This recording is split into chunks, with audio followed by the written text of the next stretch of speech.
Hello, Naked Parent Nation, and welcome to today's episode of the Naked Parent Podcast. My name's Chad Ratliff, and I'm your host. And on today's show, we're going to be sharing an exciting announcement. This is an exclusive show that's introducing something I'm very excited for all the parents in Naked Parent Nation to hear about. But before I introduce you to our guest and this exciting announcement, we'll share the Naked Parent Nation preamble, which is that Naked Parent Nation is a worldwide community of parents raising children with all kinds of needs. We come together to share our naked truths, support our fellow parents, and inspire the inner growth that each of us needs to build the life and family of our dreams. For the parents that are struggling, we want you to know that we will love you until you can love yourself. For your children, we pray and send power from our collective group. As we come to understand our divine nature, we realize that there's no need to feel sorry for ourselves, be angry, or feel lack. We come to understand that our feelings of limitation and separation are only in our minds. Through self-realization, we expand our consciousness so that the challenges that perplex us today dissipate one by one until we are able to see and experience gratitude and beauty in everything just as it is.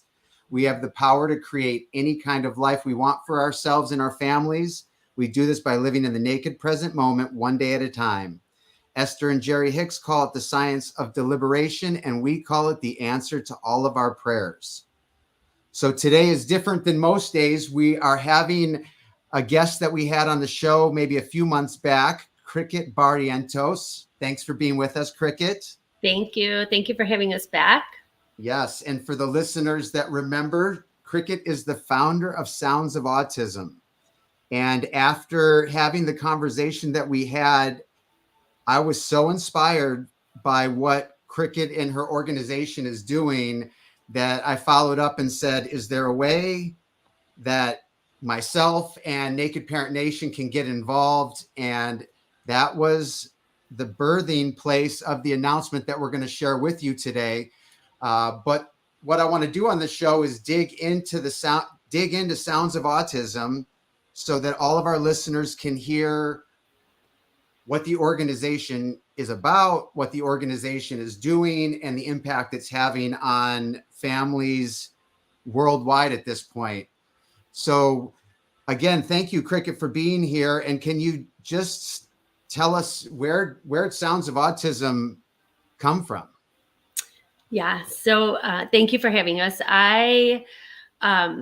In 2011, I was approached by somebody who said that, with your voice and your comfortableness to have conversation with people, that you should utilize that to, help share the word of autism and raising somebody that has a special needs child with the world. And I was working in the restaurant industry at the time. So I worked about 16 to 18 hours, and I was a single mom at that time with 2 kids, one with autism. And so it wasn't in my wheelhouse to even do something like that. But I thought, well, with social media, I can just start a Facebook page and that'll be it. And then as I started sharing my story and just doing the same thing, like telling everybody about my life, I met so many people all over the world that said, we need help. So I decided that the word Sounds of Autism, or the description of Sounds of Autism, had many meanings. My son, when he's happy or when he's dealing with stress, he'll flap his arms and pace back and forth, and he hums. And so I always ask parents, like, what is your child's sound of autism? And we all kind of laugh because we all understand that. But if you don't have a child like that, people will ask, what is your child doing, or why does he do that? And when you're out in public and your child starts doing that, you're like, oh no, I understand, but nobody in the world understands. So they just think, well, maybe he's on drugs or alcohol, and as he's growing older, it's all stuff. So it was definitely, the name Sounds of Autism was definitely a learning symbol for us, but it's also, I grew up with the sounds of music, and I love that, that show or that movie, and, the storyline and all that kind of stuff. And I really felt that with my music background and, writing music, all of my music, translates into a message, and it's all, for whatever reason, Christian related. And so I wanted to make sure that we incorporated the music side of things to bring a voice to autism. That's awesome. And I know, just as a parent, trying to figure out how to be the best dad I can for my kids, I'll find something over here that supports my family, but there's this huge hole, and I feel like I'm failing, and I don't know where to go to get that support. And one of the things that stood out for me, learning about your organization, was you had this Candyland Roadmap that seemed to cover from birth to moving out of the school system as they age out of the public school system. Can you tell us a little bit more about the Candyland Roadmap and who Sounds of Autism is for? Yeah, so when I first started it, Candyland Roadmap, again, wasn't even in the description of what we were doing, but I realized quickly that a lot of parents, especially with technology, they would hand their phone to their child, and I would sit in a restaurant and I would know that that kid might have autism, or he was showing signs, and the parent would be handing the phone and having conversation. It was their time to get away, and husband and wife talking, and this baby's playing on this phone. And I'm like, man, he's struggling with sensory and all that kind of stuff. And mom and dad had no idea. And I'm like, how do I tell people? How do I share that? Because, people will take that wrong sometimes, or they don't want to hear it. They don't want that diagnosis. And what right do I have to change that, And so I said the Candyland Roadmap because I want to remind parents that one-on-one interaction at, 0 to 5, 90% of the brain is being developed during that time. And if you don't, focus on your child's development, and you don't understand what milestones they should be hitting, you probably won't learn about their disability until, kindergarten or first grade, which you've already missed that 0 to 5. So I always use the analogy of, like, when you learn how to golf, if you didn't learn from somebody that was professional, or they were good at it, or they knew what they were doing, you probably learned a lot of bad habits. And when a professional would look at what you were doing, they'd probably be like, oh my God, who taught you how to golf? And even if you hit a hole in one, it might be a new style and they might adapt it. But most times they're going to be like, this is why you don't hit a hole in one, Right. And so I want to be able to tell parents and educate them way before. And so we actually go prenatal till the end of life, because prenatal is all of our college programs and working with college students and people below college level, high school, or anybody in the educational curriculum or platforms, because we know that giving them that information, they'll be able to be empowered to see those signs way before, especially if they've worked with us and they've now built the compassion and empathetic side of this population. Awesome. And so is it 2011 or 2013 that you kind of launched in Arizona? So 2011 we launched, and then 2013 is when we announced that we received the 501c3. So we are, we're a 501c3 or a national recognized organization, but we started in 2011. And I'll be honest with you, when I first started, I come from the business world. I knew nothing about nonprofits. So I put all these people on my board. I never really vetted them. I didn't know who I should have on my board. I just started saying, okay, you want to help? You're on board. Not realizing later that, you really have to think about that, because the people you surround yourselves with, especially your foundation people, are super important, because, they're going to be with you hopefully a long time, and you want to choose the right person. So for the parent that's listening out there, how do they know if it's the right time for them to reach out to Sounds of Autism and see? I always say, go with your instincts. If you even question a little bit in your mind that there might be something, always ask. But don't just go with your general practitioner or your pediatricians, because they don't always know. And it doesn't just have to be kids. I want to make that real clear, because a lot of times parents realize it and they might have gotten a diagnosis of ADHD, which seems to be the first exhibiting trait that we'll see. And they'll get that diagnosis. A lot of times they'll get put on some type of medication, but the medication's not working, not realizing that, autism starts with an ADHD type of thing, but then it could go into OCD, anxiety, stress, all these other things that are exhibited with autism on top of the developmental delay. And parents don't go and get that next, step diagnosis. And so because of that, their child's been known as an ADHD child, and they help support that, but there's more to it if they have autism. And a lot of times medicine doesn't work. It actually counteracts the issue. It doesn't help. It makes it worse. And so we share that with families, because a lot of times people will be sitting in my audience and I'll be, telling them the story.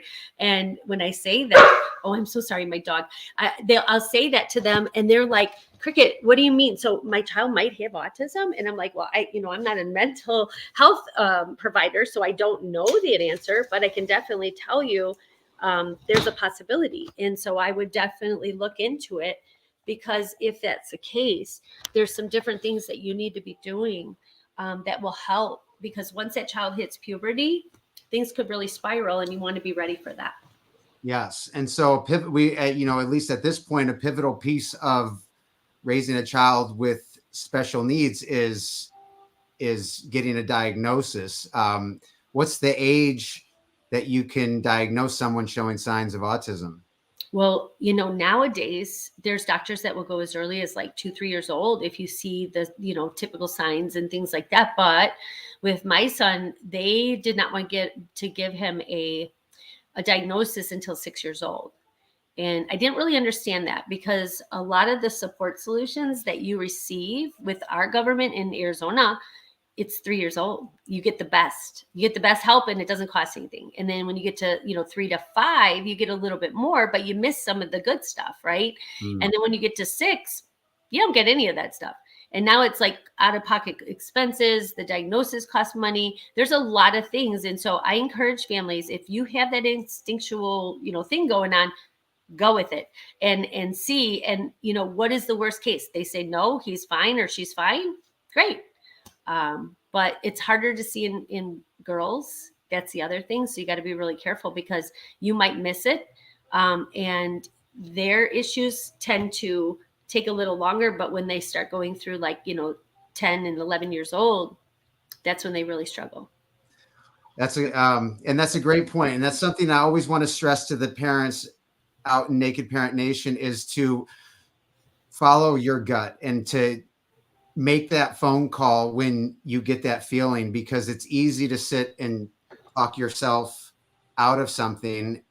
And like you said, what's the worst that's going to happen? You're going to find out that, no, you don't need to pursue this, that everything's going fine. I'm not sure what you have in Arizona. In California, we have these regional centers that support communities and parents with special needs children. And they have a few different services that they're plugging in and helping parents get. And a lot of the times they don't tell you all of the services that they have available. They'll just tell you one or two that you need. How does Sounds of Autism compare to, an organization like this? So what's exciting to me is that we would refer that agency, but before those people go there, we can give them a little inside information about how to navigate that system. We go out and we'll vet and really talk and learn those resources, and we'll listen to the families. If the families are coming to us and they're like, Cricket, they don't tell you this, and this, and that's something that we should have known. Our families are the ones teaching us the things that are good and bad. When we vet resources, we might put somebody on a sheet that says they're great. And then all of a sudden people are coming to me and going, they are not great. This is what happened. But we're not out there to destroy anybody or give negative publicity. And we're Christian, right? So our Christian values are that we do the right thing and we treat others the way we want to be treated. I go back and I knock on the door and I say, I'm the founder of Sounds of Autism. I'm here today because I have a family that utilized your service and things didn't go very well. And we would love to be here to help support you. What can we do to help you so that you get better? Because we need you and multiple other resources for our families. And unfortunately, we remove people from this platform. We don't replace them. And if we do replace them, we're starting over again. So why not, improve those that can be improved? And I think when they know somebody's watching and there's an accountability factor that's added to that, they're going to do something different because they don't want to be exposed. And with our following, we've had 11 years to build this thing. People know that there's people watching and that we become that voice. And so it's really to help everybody. That's where our unified responder community comes in, is that we unify everybody, community, at-risk families, responders, and educators. We want to work together, and we call that our ACRE community, right? ACRE, so at-risk community, responders, and educators, because it's not just one person or one entity that's going to make this improvement. We have to change morals and cultural, decisions that are being made right now to make this work for our families long term. Yeah. And one of the things I loved is how intimately you and your team get to know the families and the children. One of the things I've struggled with as a single father is the services aren't set for single parents. So for example, I would get the same amount of services when my children's mom was involved. But when she's not involved, there's not an increase in support because they're assuming kind of two parents. And I said, well, I can't be there. And they, and in their bylaws, they're like, well, sorry, we can't, we don't have a support for that because, it's stated like this. And so it makes me just feel like these people don't even understand the challenges that I'm facing. Chad, everybody wants to help. When you talk to them, they're all like, oh, I want to help. And we love that, right? Because we need help. And some people just have the compassion to serve. But that could be a pro and a con. And so what we do, voices, and bringing the voice, is we're very comfortable telling people that if you're going to help, we need to teach you how to help because you don't know. And as people are hearing us talking, you put them in a situation where everybody's sitting in the room and you're like, okay, so how many of you guys know 5 words that pertain to the traits of autism? And you're talking to law enforcement, you're talking to community, you're talking to educational leaders, even the educators, you would think they would know. They don't know. Mental behavioral health. I have doctoral students coming to me and they, oh my God, Cricket, I didn't learn this in a book. And I'm like, yeah, because they give you the general outline, the general scope of what you're going to be doing. But until you get in there and you do hands-on, so a lot of our training methods that we're doing is building muscle memory, and we're modifying the program. And so people will say, well, Cricket, where's your outline? And I'm like, we don't have an outline. Like, life doesn't give you an outline. Okay, well, I think you need to do it. Yeah, they give you milestones and stuff like that, but they don't say, okay, your child is showing this trait, so this is what you have to do. They might give you ideas and suggestions, but what if it doesn't work? They don't say, well, if that doesn't work, modify. I mean, you can modify all day long. So I look at it as, if I teach you to pay attention to your child and learn the things that are working and not, and document those things, and then share that with other families, then you're taking away some of those hurdles and obstacles. And for me, it took me 35 phone calls to get help from my son when he was going, to his breakdown. And parents shouldn't have to go through that. As a matter of fact, they shouldn't have to go through one phone call. It could be something where they call us and we say, hey, who do you think you want to work with? Or where do you want to go? And we make that phone call. We're sending a family to you. Amazing. By the time they get there, they already know. I love that. It's the journey for me has been one where it's easy to isolate and feel alone. And it's great to know that there's other parents out there that are going through some of the same things. But next thing you know, you're with a bunch of parents who have no idea what's the next step to take. And so I love how Sounds of Autism, partners with you on that journey and helps us through it. Now, I had the opportunity to meet a lot of people on your team. It was very exciting the other day. And I know Arizona has been your kind of start state. How have you gone about spreading throughout Arizona? How's that working? How has it been in Arizona so far? Yeah. So what's really going to be great for California, and all the other states that we end up going to, is we're the corporate hub in Arizona, in West Valley, Arizona, to be specific. And we're working with law enforcement. We're working with educators. We're inside the schools. We're talking to parents, and we're learning everything we need to do as far as building educational curriculum, how we train, the workforce development pieces, the transition for, 17 to 18, independent living. We're learning all that and doing the research and development piece of it. And then we create the curriculum. So once we build all that, then it's really just my job to teach everybody how to, implement that. But when we implement, if you just did that as one person, we would take forever to do that. And so what we've decided is when somebody's empowered to do something, even if they don't have an emotional connection to it, they'll eventually build that emotional connection if they're a kind human being. That's what I think, and if they can't help, they'll say, I can't help, but I have somebody for you. And so we decided we're going to start with the college level programs because that's the next generation of parents and that's the next generation of leaders. And we're empowering them. So when they go out into society, they can start training. You know how they say you can't train an old dog new tricks? Yeah. We're proving that wrong. And we're showing that that's really not the case, that,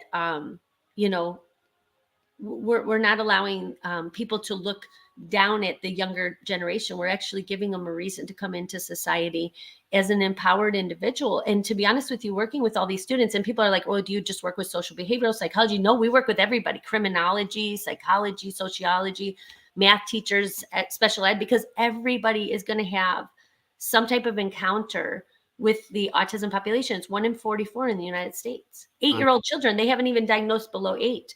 So that was reported by the CDC this year, and that was based off 2018 statistics from research and development that they did. And it's like, okay, so we know it's all growing because the classrooms are growing. Everybody's seeing it. Well, it could be awareness, but it could be other things. We don't know. But we decided we're not going to focus on that. We're going to focus on living with it and learning to unify the community so everybody has the same platform and the safety of that platform. And so for me, we're going to spread the word through law enforcement, educational leaders, community leaders, all of our college students, ambassadors. I just met with the Chamber of Commerce in Glendale. They have over 850 people with their chamber. And I said, I can't come to these meetings. I don't have time. I'm growing, and we don't have time, but I need you to get the message out to the people. So I will pay my fees, but I'm just going to ask you, show my video to everybody and continue building those relationships for me. And they're like, yeah. And I said, and then when we have our walk, you'll get a little sash and, we'll recognize you and we'll reward you. But, people will help the way they can. You just got to ask. That's all. That's awesome. And another thing that was inspiring to me was in that group of people that I met. I mean, it wasn't just other parents. It was chief of police. It was, fire chiefs. It's mayors. It's people that have prominent roles in the community that recognize what's going on, and that until now we don't have a solution to support this huge increase in people being born on the spectrum. Yeah, so that's very exciting. I grew up in the restaurant industry, and I was hired on my 21st birthday to be a restaurant manager, restaurateur, I say. And my job was to train and develop, the next generations and, fill restaurants with people that can lead and things like that. And I learned very quickly at 16 years old, many of these kids would come work for me at the host stand and they had no leadership skills whatsoever. And I'm like, how is that being missed in the educational platforms? I don't understand that. Unless they were in a sport or cheerleading or something where they had to use their leadership skills, they weren't ready. And so I started challenging our educational leaders to empower the top 10% of their class to help integrate somebody like my son into their classroom. But instead of the teacher taking on that whole responsibility, as long as there weren't behavioral issues that needed to be addressed, my son didn't have to have an aide next to him and feel uncomfortable that he was different. And the people that taught him and learned natural compassion and empathetic, responses were the people that were in the leadership roles in the classrooms. And then some other people were like, well, I want to be a leader. Well, that's awesome. And so, teachers are always telling me, we have 32 kids in our class and we have, a lot of responsibility. And I'm like, in the restaurant industry, especially when I ran 40,000 square feet restaurants where I had a back door and a front door and I had to, manage everything from there to the end. I was one teacher in that building and I had to talk to people. So my attention was on them. So I had to learn to read body language. I knew when something was not going well in the kitchen because I could see people moving around, or, and you had to learn. And with this population, it's the same thing. So I educate officers and teachers and everybody. Peer-to-peer empowerment and peer-to-peer training, number one, is going to cost you less money. Your bottom lines go down. Everybody complains there's no money. Well, take training and put it in your element. Take those dollars and invest it back into your team, and give them extra dollars to help empower those that are at the younger generation. We have 25-year officers that have been doing this forever, and you talk to them, they're like, oh, I've heard this all before. Great. Can you help me? I need help. If you know everything, come on, join my team. You can be my leader. Because, student to teacher, that peer-to-peer, I learned that from watching my daughter and my son. My daughter was able to get to the answer much quicker because she didn't put up with the, excuses with my son. She pushed him.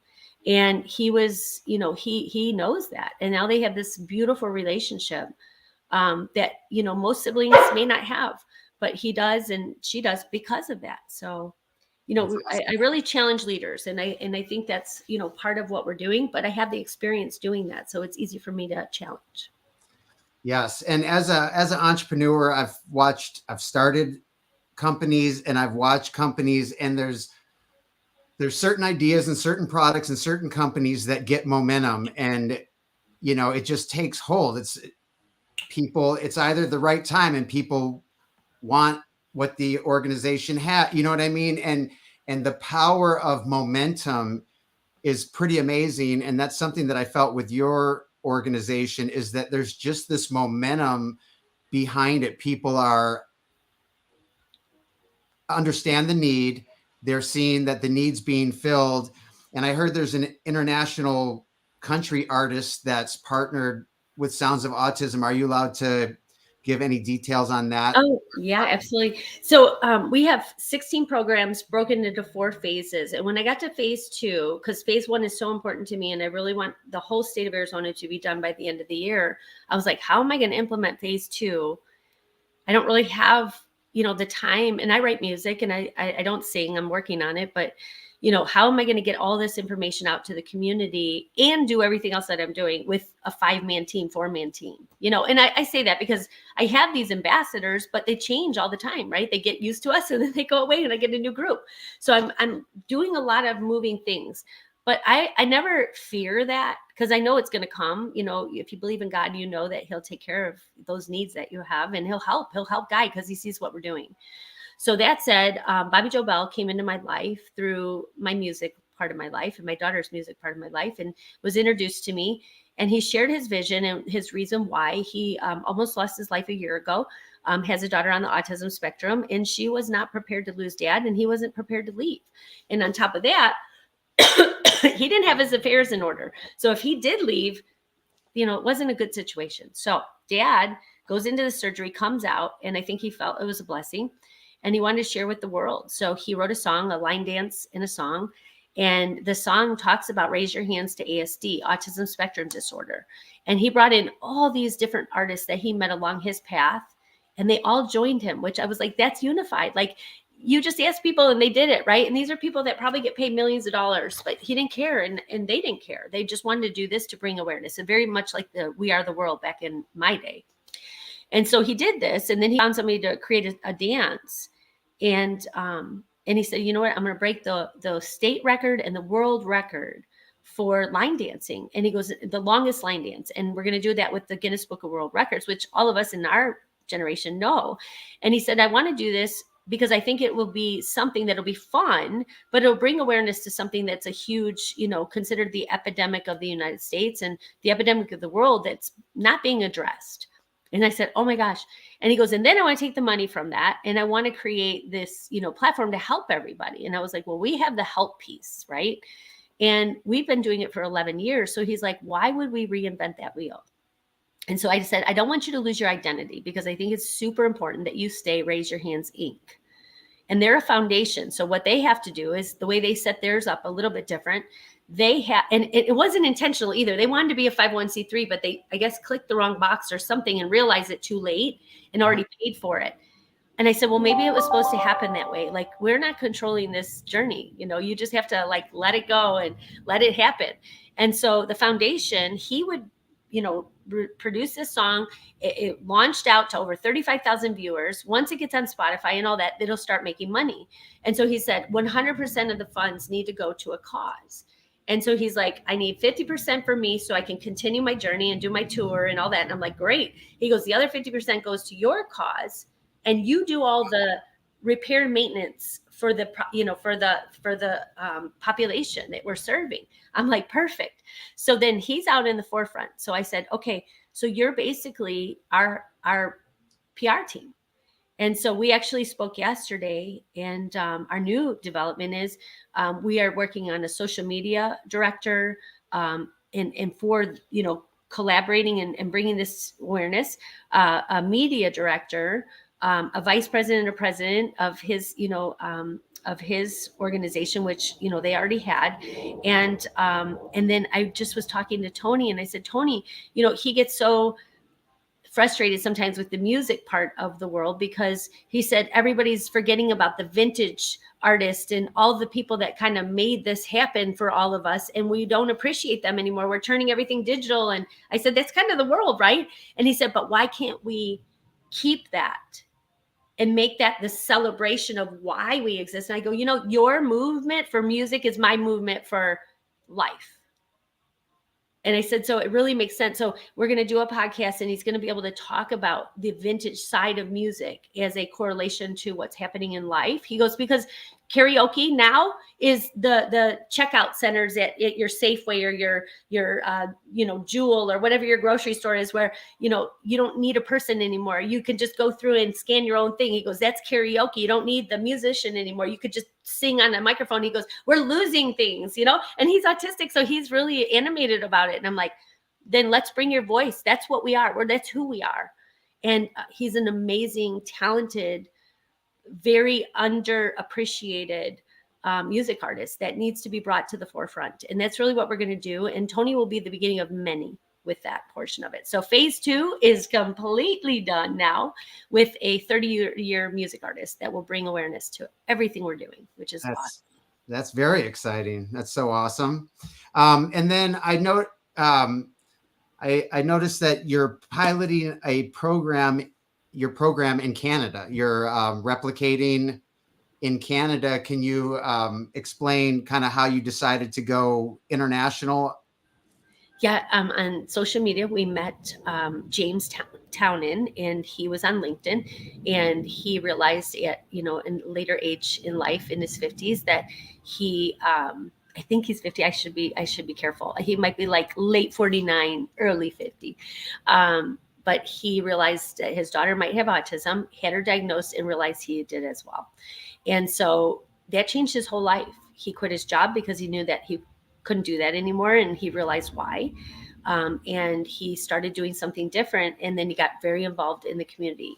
He works very closely with Autism Calgary, and he brought me a team, including himself, that either supports autism or has autism. And so we're just taking our time, but we're building and we're listening to what's happening in the world through him.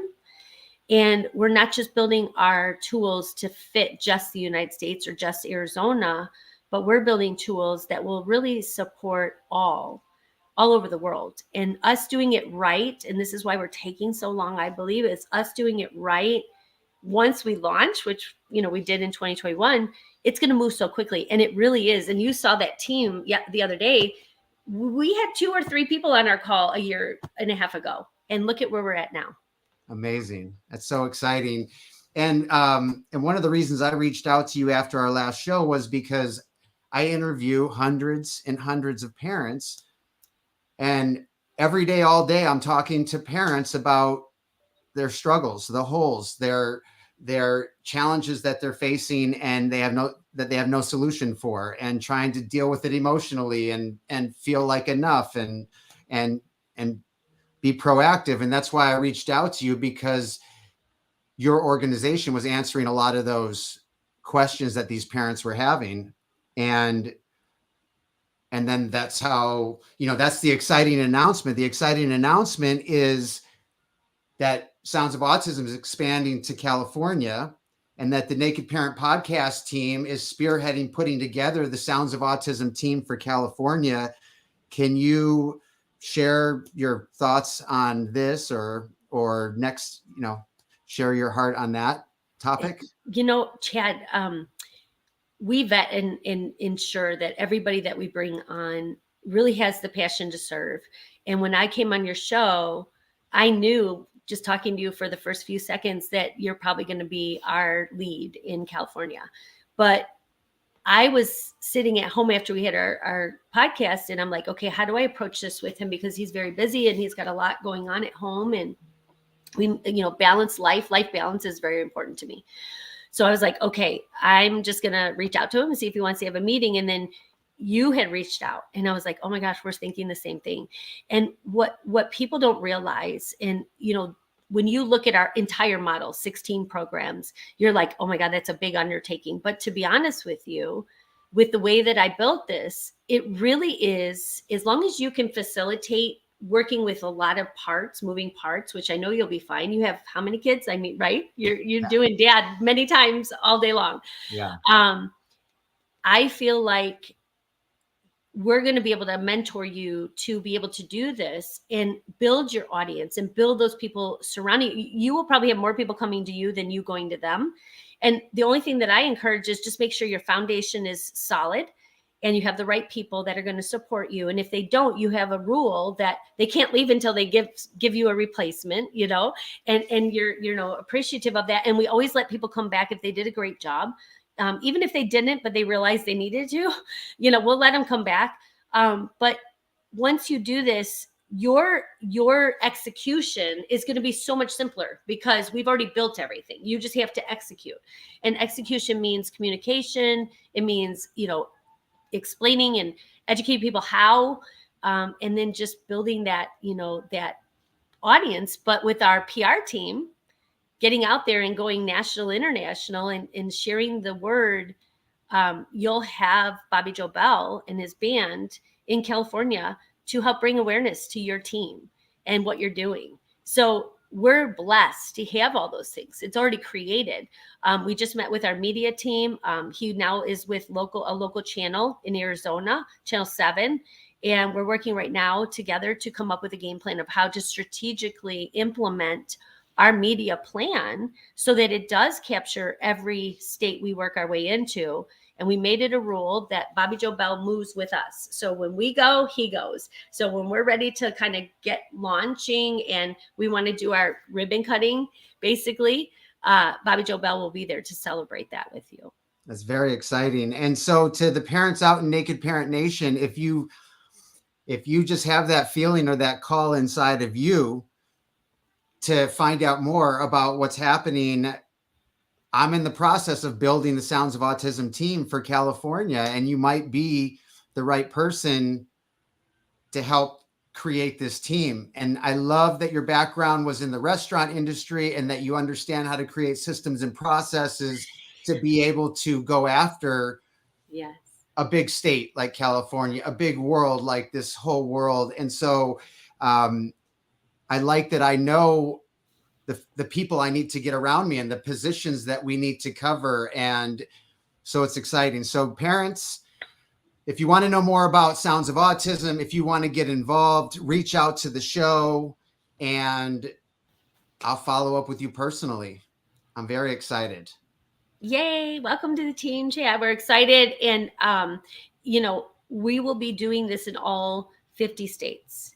And very much so internationally as well. So as that happens, your state is next. We will practice and we will make an even better execution for the next state. And then you'll help us do that as well. So we always do teacher, student, teacher, right? So peer-to-peer training.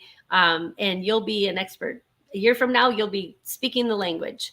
And you'll be, sharing a lot with a lot of people. So thank you for everything you do. And I'm so blessed that we met each other. And I can't wait to get started with California. I feel blessed as well. And I appreciate you. I know you're so busy, and I appreciate you taking the time to jump on the show today and make this announcement. And I'm so grateful to be a part of it. And I hope you and your family and the entire Sounds of Autism team have a wonderful day. And I look forward to our next connect with one another. Thank you, Chad. I'll talk to you on our next call. All right. Bye. Bye. Bye-bye.